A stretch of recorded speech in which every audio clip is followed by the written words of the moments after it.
Hello students, कैसे हैं आप सब लोग। उम्मीद करती हूँ सब अच्छे होंगे और स्वस्थ होंगे। मैं Meena Rana ICT virtual class में आपका स्वागत करती हूँ।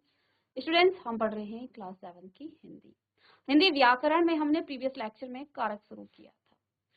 तो कारक में हमने कारक की परिभाषा, कारक के भेद और 4 भेद हम पढ़ चुके हैं। आइए इसको जल्दी से रिवाइज करते हैं और आगे के भेद को हम आगे इसको कंटिन्यू करेंगे। तो देखिए, हमने आपको बताया कारक क्या होता है, कारक की परिभाषा क्या होती है। तो यहाँ पर देखिए, कारक किसे कहते हैं? संज्ञा या सर्वनाम के जिस रूप से उसका संबंध वाक्य के किसी दूसरे शब्द के साथ जाना जाता है, यानी कि दूसरे शब्द के साथ उसका क्या संबंध है, वो क्या कहलाता है? कारक कहलाता है। वाक्य में प्रयुक्त शब्द आपस में क्या होते हैं? वो संबंध उनका आपस में होता है। और क्रिया का जो है संज्ञा से जो है सीधा संबंध क्या कहलाता है? आपका कारक कहलाता है। तो यहाँ पर हमने क्या कहा? क्रिया के साथ संज्ञा का सीधा संबंध, यानी कि क्रिया और संज्ञा का संबंध प्रकट करने वाला शब्द कारक कहलाता है। इसको आप इस तरह से भी समझ सकते हैं। कारक को प्रकट करने के लिए जो है संज्ञा और सर्वनाम के साथ जो चिन्ह प्रयोग लगाए जाते हैं उसे विभक्ति चिन्ह कहते हैं। तो हर कारक का क्या होगा? विभक्ति चिन्ह होगा, और उन विभक्ति चिन्हों से ही उसकी पहचान भी होती है। ठीक है ना? तो कई बार आपको पूछा भी जाता है, जो इसके भेद हैं, इसका कर्ता कारक का जो चिन्ह है, विभक्ति चिन्ह है, वो क्या है। या फिर आपको वाक्य दिया जाएगा और वाक्य में आपको पूछा जाएगा कि इस वाक्य में कौन सा कारक है। ठीक है, तो इससे भी आप जो है चिन्हों से उसको पहचान सकते हैं। तो ये ज्यादा जरूरी है कि आपको उनकी विभक्तियों के बारे में पता होना चाहिए। ठीक है, तो इसकी परिभाषा को आपने लिख लिया होगा। अब यहाँ पर आपको इसके भेद बताए थे। कारक के कितने भेद होते हैं? कारक के 8 भेद आपको बताए थे। पहला है आपका कर्ता कारक, दूसरा है आपका कर्म कारक, तीसरा है आपका करण कारक, संप्रदान, अपादान, संबंध कारक, अधिकरण कारक और संबोधन कारक। जिन्होंने नहीं लिखा है वो इसको लिख लीजिएगा। कारक के 8 भेद हैं। सबसे पहला है आपका कर्ता कारक, ठीक है। दूसरा है आपका कर्म कारक, करण कारक, संप्रदान, अपादान, संबंध, अधिकरण, संबोधन। ठीक है, तो ये आपका क्या हो जाएगा? ये इसके 8 भेद हैं। चलिए, अब यहाँ पर कारक के भेद कितने हैं? कारक के 8 भेद हैं। कर्ता कारक, कर्म कारक, करण कारक, संप्रदान कारक, अपादान कारक, संबंध कारक, अधिकरण कारक और संबोधन कारक। ठीक है, 8 भेद हैं इसके। कितने हैं? 8 भेद हैं। एक एक भेद को आप लिखेंगे और इसको हम डिटेल में अभी पढ़ेंगे इसके बाद।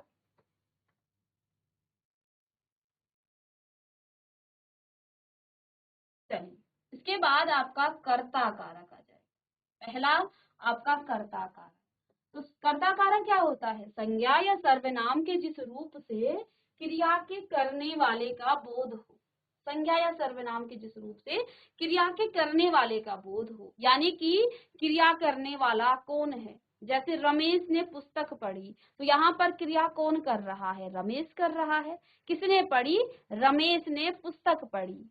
ठीक है, सुनील खेलता है। तो सबसे पहले यहाँ पर हमने क्या कहा कि संज्ञा या सर्वनाम के जिस रूप से क्रिया के करने वाले का बोध हो उसे कर्ता कारक कहते हैं। इसका चिन्ह है ने। कभी कभी कर्ता चिन्ह जो है विलुप्त रहता है या लुप्त रहता है, यानी कि आपको वाक्य में कर्ता कारक का चिन्ह नहीं दिखेगा। कारक चिन्ह या विभक्ति चिन्ह इसको आप कह सकते हैं। तो आपको चिन्ह नहीं दिखेगा। ठीक है, जैसे रमेश ने पुस्तक पढ़ी, इसमें तो आपके पास कर्ता कारक का चिन्ह है, लेकिन सुनील खेलता है, इसमें आपके पास कर्ता कारक का कोई चिन्ह नहीं है। तो यहाँ पर आपका ये लुप्त है। पक्षी उड़ता है, तो इसमें भी आपका कर्ता कारक का जो चिन्ह है वो विलुप्त है। मोहन ने पत्र पढ़ा, मोहन ने पत्र पढ़ा, इसमें आपका कर्ता कारक का चिन्ह है ने। ठीक है, तो चलिए इसको आप लिखिएगा। तो आप देखिए, इसमें इन वाक्यों में रमेश, सुनील और पक्षी, ये कर्ता कारक हैं क्योंकि इनके द्वारा क्रिया के करने वाले का बोध होता है। ठीक है, कर्म कारक आपका दूसरा आ जाता है। इसको मैं प्रीवियस लेक्चर में आपको पढ़ा चुकी हूँ, लेकिन इसको एक बार फिर से हम रिवाइज करेंगे। ठीक है, जिन्होंने नहीं लिखा है उसको इसे लिख लेंगे। ठीक है, तो यहाँ पर देखिए कर्ता कारक के बाद आपका दूसरा भेद आपका कर्म कारक आ जाता है। तो कर्म कारक संज्ञा या सर्वनाम के जिस रूप पर क्रिया का प्रभाव या फल पड़े उसे कर्म कारक कहते हैं। कर्म के साथ को विभक्ति आती है। कर्म के साथ क्या आती है? को, यानी कि आप यहाँ कह सकते हैं कि कर्म कारक का विभक्ति चिन्ह को है। इसका चिन्ह हो जाएगा, इसका चिन्ह को हो जाएगा। सीधे आप इसका चिन्ह लिख लेंगे। ठीक है, विभक्ति।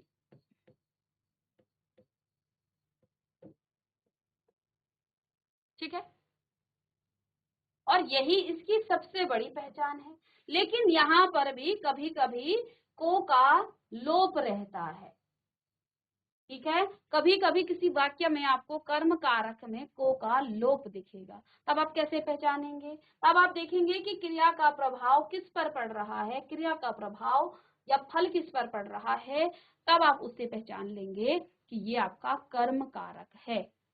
ठीक है, अब यहाँ पर देखिए उसने सुनील को पढ़ाया, उसने सुनील को पढ़ाया, तो देखिए काम करने वाला तो आपका उसने है। ठीक है, ये आपका सर्वनाम हो गया। सुनील को पढ़ाया, किसको पढ़ाया? सुनील को। तो यहाँ पर क्रिया क्या हो रही है? पढ़ाने का हो रहा है काम। और किसको पढ़ाया? सुनील को पढ़ाया है। तो किस पर प्रभाव पड़ा? सुनील पर। प्रभाव किस पर पड़ा? सुनील पर इसका प्रभाव पड़ा। ठीक है, और सुनील के पीछे देखिए यहाँ को चिन्ह लगा है, ये इसकी सबसे बड़ी पहचान है। ठीक है, और दूसरी बात प्रभाव भी सुनील पर पड़ा है। सुनील को जब पढ़ाया जाएगा तो सुनील पर ही इसका प्रभाव पड़ेगा। मोहन ने चोर को पकड़ा, किसको पकड़ा? चोर को पकड़ा।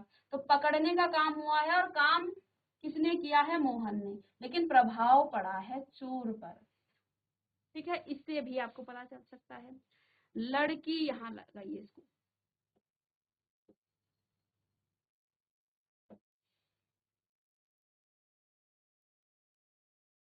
लड़की ने लड़के को देखा, लड़की ने लड़के को देखा। तो देखने का काम हुआ है, लेकिन किसको देखा है? लड़के को। तो प्रभाव पड़ेगा किस पर? लड़के पर। कविता पुस्तक पढ़ रही है, कविता पुस्तक पढ़ रही है, कविता पुस्तक पढ़ रही है, तो काम तो यहाँ पर पढ़ने का हो रहा है। क्या पढ़ रही है? पुस्तक पढ़ रही है। कौन पढ़ रहा है? कविता। तो प्रभाव किस पर पड़ा? प्रभाव पुस्तक पर प्रभाव पड़ा है। इससे आप पता चल कर सकते हैं कि यहाँ पर आपका कर्म कारक है, लेकिन यहाँ पर लोप है इसका। ठीक है, तो यहाँ पर एक चीज और है कि कहना और पूछना के साथ यहाँ पर से प्रयोग होगा, इसके साथ को का प्रयोग नहीं होता है। यदि आप कुछ कह रहे हैं या पूछ रहे हैं तो वहां पर से प्रयोग होगा। ठीक है, चलिए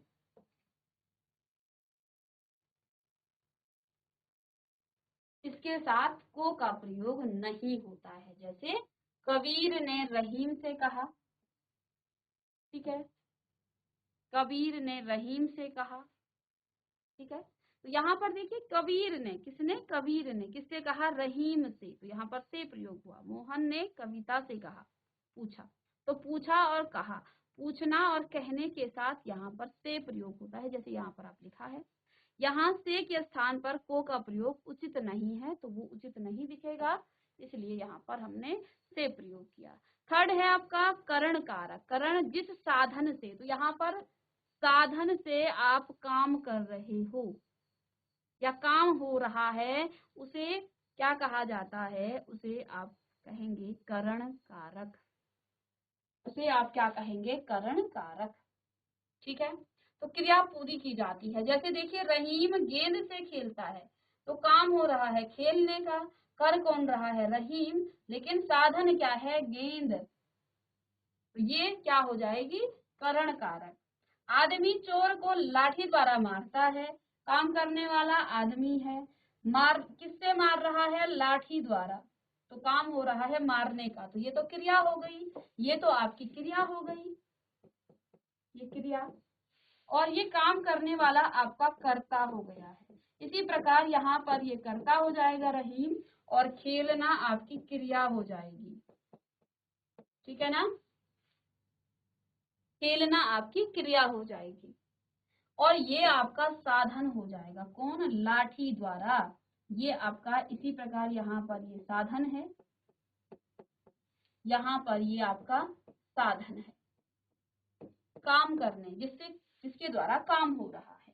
तो यहाँ गेंद से और लाठी द्वारा ये आपका करण कारक हो जाता है, क्योंकि ये आपके साधन है। ये आप देख पा रहे हैं, ये साधन है, इसलिए ये दोनों आपके करण कारक हो जाएंगे, करण कारक। ठीक है, चलिए इसे नोट करें। इसके बाद देखिए, आपने यहाँ तक संप्रदान तक आपने प्रीवियस लेक्चर में कर दिया था, एक बार इसको रिवाइज करेंगे। इसके बाद नेक्स्ट जो आपके भेद हैं उनको भी हम इस लेक्चर में पढ़ेंगे। चलिए,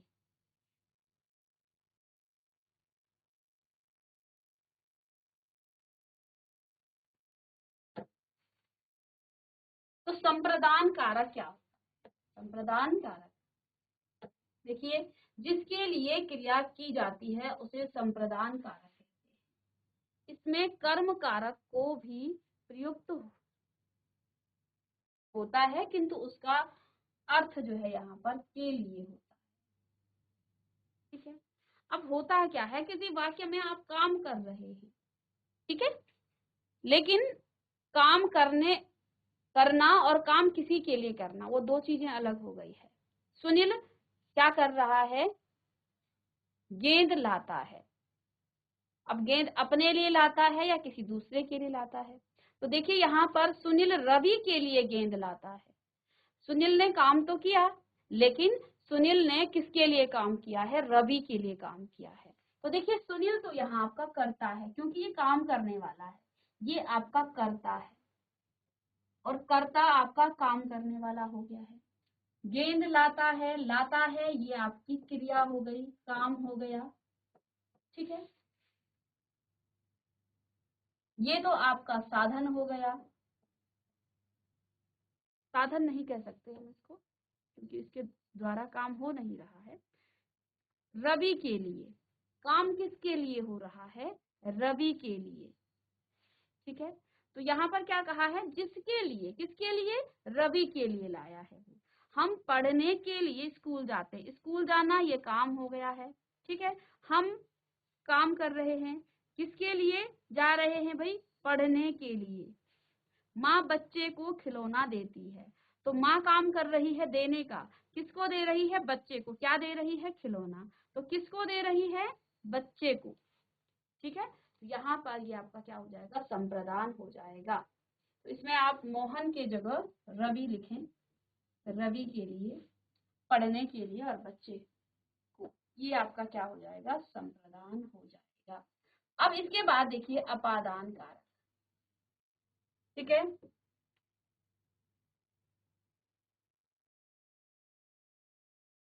चलिए अपादान कारक हेडिंग डालेंगे। अपादान का अर्थ है अलग होना। अलगाव जब होता है, किसी चीज से अलग होना, उसे अपादान कहा जाता है। तो अलग होना, जिस संज्ञा अथवा सर्वनाम से किसी वस्तु को अलग होना ज्ञात होता है, उसे अपादान कारक कहते हैं। अब यहाँ पर क्या कहा गया है? दूसरा पॉइंट, कि करण कारक की भांति अपादान कारक का चिन्ह भी से है, लेकिन यहाँ पर कारक में, इसमें जो करण कारक है उसमें इसका अर्थ सहायता होता है, और अपादान में अलग होना होता है। देखो, चिन्ह तो एक है, किसमें? करण में और अपादान में है, लेकिन उसका अर्थ अलग अलग है। करण कारक में वो सहायता, उसका अर्थ होता है सहायता, लेकिन अपादान में इसका अर्थ क्या हो गया है? किसका? से का अर्थ हो गया है अलग होना। अब उदाहरण से इसको ज्यादा अच्छे से समझा जा सकता है, जैसे हिमालय से गंगा निकलती है। हिमालय से गंगा निकलती है, तो देखिए हिमालय से गंगा अलग हो रही है, तो यहाँ पर अलगाव बताया जा रहा है, अलग होना बताया जा रहा है। वृक्ष से पत्ता गिरता है, तो वृक्ष से पत्ता अलग हो रहा है। राहुल छत से गिरता है, तो राहुल कहीं ना कहीं छत से अलग हो रहा है, ठीक है ना। तो ये जो है यहाँ पर अलगाव को बता रहा है, अलग कर रहा है किसको, हिमालय से। जैसे गंगा निकलती है तो हिमालय से गंगा अलग हो गई, उससे दूर हो गई। वृक्ष से पत्ता गिर गया तो वृक्ष से पत्ता दूर हो गया। राहुल छत से गिरता है तो यहाँ राहुल छत से अलग हो गया है, ठीक है। तो इसमें आप देखिए कि हिमालय से, वृक्ष से और छत से अपादान कारक है। चलिए इसको आप नोट करें, अपादान कारक को। चलिए ये आप लिख लीजिएगा। अब इसके बाद नेक्स्ट है संबंध कारक। इसके बाद है संबंध कारक। तो देखिए संज्ञा अथवा सर्वनाम के जिस रूप से एक वस्तु का संबंध किसी दूसरी वस्तु से जाना जाए उसे इसकी मुख्य पहचान है का, की, के। तो अब जो है किसी संज्ञा या सर्वनाम के जिस रूप से एक वस्तु का संबंध किसी दूसरी वस्तु से जाना जाए तो वहां पर आपका चिन्ह आ जाता है का, की, के। उदाहरण से ज्यादा अच्छे से समझ पाएंगे आप। राहुल की किताब मेज पर है। किताब किसकी है, राहुल की। तो राहुल का संबंध किताब से है, किताब का संबंध मेज से है। सुनीता का घर दूर है। किसका घर, सुनीता, ठीक है। तो सुनीता का घर है, सुनीता का संबंध घर से है। तो ये जो है आपका संबंध कारक के उदाहरण है। संबंध कारक क्रिया से भिन्न शब्द के साथ ही संबंध सूचित करता है, यानी यहाँ क्रिया से कोई मतलब नहीं है, ठीक है। यहाँ पर दो वस्तुओं का संबंध है या दो चीजों का या दो व्यक्तियों का संबंध आप कह सकते हैं, ठीक है। सिर्फ वस्तु नहीं आ सकती है, ऐसा भी हो सकता है राहुल के पिता, तो यहाँ पर वस्तु थोड़ा है उसके पिता, वो दो व्यक्तियों का संबंध भी यहाँ पर बताया जा सकता है, ठीक है। तो राहुल की, तो एक आपके प्राणी हो गया, दूसरा आपका वस्तु हो गई। तो इसका राहुल की किताब, यहाँ पर एक पॉइंट कहा है कि संबंध कारक जो है क्रिया से भिन्न शब्द के साथ ही संबंध सूचित करता है, यानी कि इसका क्रिया से कोई मतलब नहीं है, ठीक है। तो राहुल की किताब, राहुल का संबंध किताब के साथ। सुनीता का घर, सुनीता का संबंध घर से। या इसके अलावा आप यहाँ कह सकते हैं कि राम के पिता, राम के पिता, राम के पिताजी। तो यहाँ पर देखेंगे आप राम के पिता, राम का संबंध उसके पिता के साथ। तो ये के शब्द है ना, ये राम और पिता का संबंध बता रहा है। ये जो की शब्द है ना, ये राहुल और किताब का संबंध बता रहा है कि ये राहुल की ही किताब है। ये का जो शब्द है ये सुनीता का घर के साथ संबंध, कि सुनीता का घर है वो, ठीक है ना। तो यहाँ पर दो, एक प्राणी या एक वस्तु या दो प्राणियों का या दो वस्तुओं का संबंध बताया जाता है। यहाँ क्रिया से कोई इसका मतलब नहीं है, क्रिया से ये बिल्कुल भिन्न है। इसके बाद उसे हम संबंध कारक कहते हैं। किसे, जब संबंध कारक क्रिया से भिन्न शब्द के साथ ही संबंध सूचित करता है तो उसे संबंध कारक कहते हैं। यहाँ पर दो प्राणियों का आपस में संबंध हो सकता है, जैसे राम के पिता, सीता की बहन या सीता के भाई या सीता का भाई। तो इस प्रकार से आप यहाँ पर दो प्राणियों का संबंध हो सकता है, दो वस्तुओं का संबंध हो सकता है। काकी के संबंध बताने के लिए यहाँ पर इसका प्रयोग किया जाता है। तो संबंध कारक की आप परिभाषा लिखें और इसको आप नोट करें।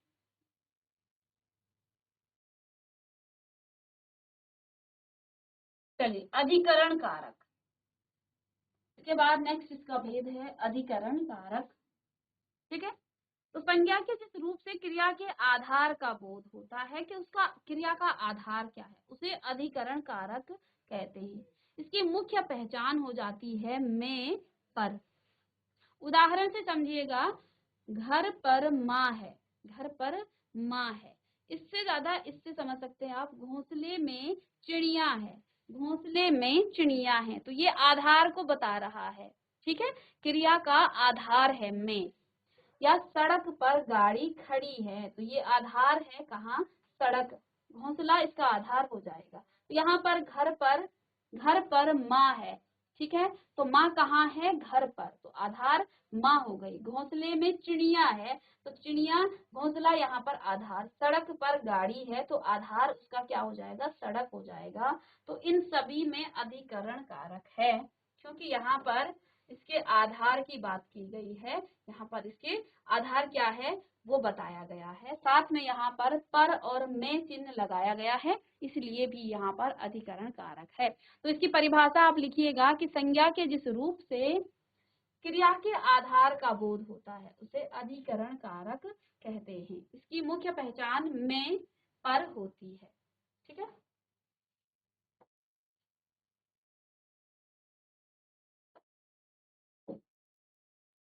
चलिए इसके बाद इसका अंतिम भेद है संबोधन कारक। तो संज्ञा या जिस रूप से, संज्ञा या सर्वनाम लिख सकते हैं, सर्वनाम, संज्ञा या सर्वनाम के जिस रूप से किसी को पुकारने तथा सावधान करने का बोध हो उसे संबोधन कारक कहते हैं। तो संबोधन का मतलब उसको पुकारना है या उसे सावधान करना है। इसका संबंध ना तो क्रिया से है और ना किसी दूसरे शब्द से होता है। यह वाक्य से जो है बिल्कुल अलग रहता है, इसका कोई कारक चिन्ह भी नहीं है। लेकिन इसको यहाँ पर देखिए, ये जो चिन्ह है ये संबोधन का चिन्ह है। खबरदार, यहाँ पर हम क्या कर रहे हैं, यहाँ पर हम क्या कर रहे हैं, उसे सावधान कर रहे हैं। और ये संबोधन की पहचान है। इस प्रकार से ये जो संबोधन, एक इस तरह से एक डंडा खींचा और नीचे से एक बिंदी लगाई, ये संबोधन की पहचान है। रीना को मत मारो, रीना को मत मारो। रमा देखो कैसा सुंदर दृश्य है, रमा देखो कैसा सुंदर दृश्य है। तो यहाँ पर एक चिन्ह है, इससे आप संबोधन कारक को पहचान सकते हैं। लड़के जरा इधर आ, तो यहाँ पर लड़के के पीछे ये चिन्ह है, तो इससे आप पहचान सकते हैं कि आपका क्या है, संबोधन कारक है। तो संज्ञा या सर्वनाम कि जिस रूप से किसी को पुकारने या सावधान करने का बोध हो उसे संबोधन कहा जाता है। ठीक है, इसका संबंध न क्रिया से है न किसी दूसरे शब्द से होता है, यह वाक्य से अलग रहता है और इसका कोई कारक चिन्ह भी नहीं है। इसके कुछ उदाहरण हैं, इनको भी आप नोट करेंगे। और इसी के साथ आपका ये जो कारक है ये आपका कंप्लीट हो गया है। हमने कारक पढ़ा यहाँ पर और कारक की परिभाषा पढ़ी और कारक के 8 भेद पढ़े। ठीक है, और सभी भेदों की हमने उदाहरण के साथ आपको परिभाषा लिखाई है।